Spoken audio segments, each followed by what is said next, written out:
ایک مرتبہ اللہ کے نبی یحییٰ بن زکریا علیہ السلام آپ کی ابلیس سے ملاقات ہوئی، آمنا سامنا ہوا، تو آپ نے ابلیس سے پوچھا کہ مجھے بتاؤ کہ اولاد آدم میں سے کتنے لوگوں کو تو نے کتنی طرح کا پایا، یا اولاد آدم کو تو نے کتنی کیٹیگریز میں پایا ہے، مجھے ذرا ان کے بارے میں تو بتاؤ۔ ابلیس نے جواباً عرض کی، حضور ایک اولاد آدم کی قسم وہ ہے جو معصوم عن الخطا ہے، جیسے آپ اللہ کے نبی ہیں، آپ پر ہمارا کسی طرح کا زور نہیں چلتا، نہ کہ بس چلتا ہے نہ داؤ پہ چلتا ہے، اللہ آپ کی حفاظت کرتا ہے، اللہ نے آپ کو معصوم بنایا ہے، گناہ کا شائبہ انبیاء سے ہے ہی نہیں، تصور بھی نہیں ہے کہ نبی گناہ کریں گے۔ ایک قسم تو یہ ہے آپ طرح کے لوگوں کی، اور دوسری قسم کے لوگ وہ ہیں جو ہمارے ہاتھوں میں بچوں کے کھلونوں کی طرح ہیں، ہم جیسے چاہتے ہیں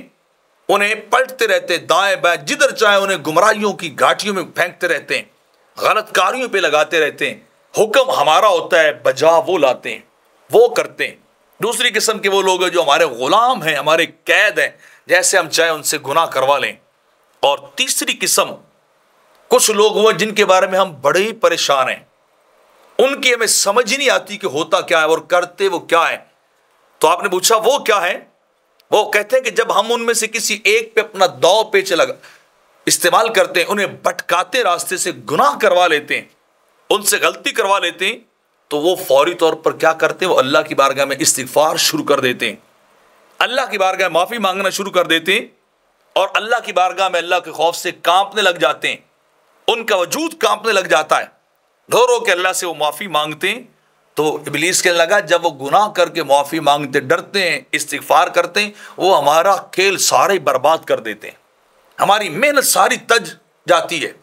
ہماری ساری سٹرگل خو کھاتے چلی جاتی ہے کہ ہم انہیں گناہ کی طرف لائے تھے، یہ پلٹ کے پھر رب کی بارگاہ کی طرف گئے، پھر اللہ کی طرف چلے گئے۔ تو ہم ان سے جو ہے وہ مایوس تو بھی نہیں ہوتے، لیکن افسوس یہ ہے کہ وہ ہماری خواہش کو بھی پورا نہیں کرتے، ہماری خواہش کو ہمیشہ گناہ کی طرف رہیں، لیکن وہ پلٹتے رہتے ہیں، گناہ کرتے ہیں توبہ کر لیتے ہیں، گناہ کرتے ہیں استغفار کرتے ہیں، جب استغفار توبہ کرتے ہیں اللہ ان کے سارے گناہوں پہ رحمت کا پانی پھیر دیتا ہے۔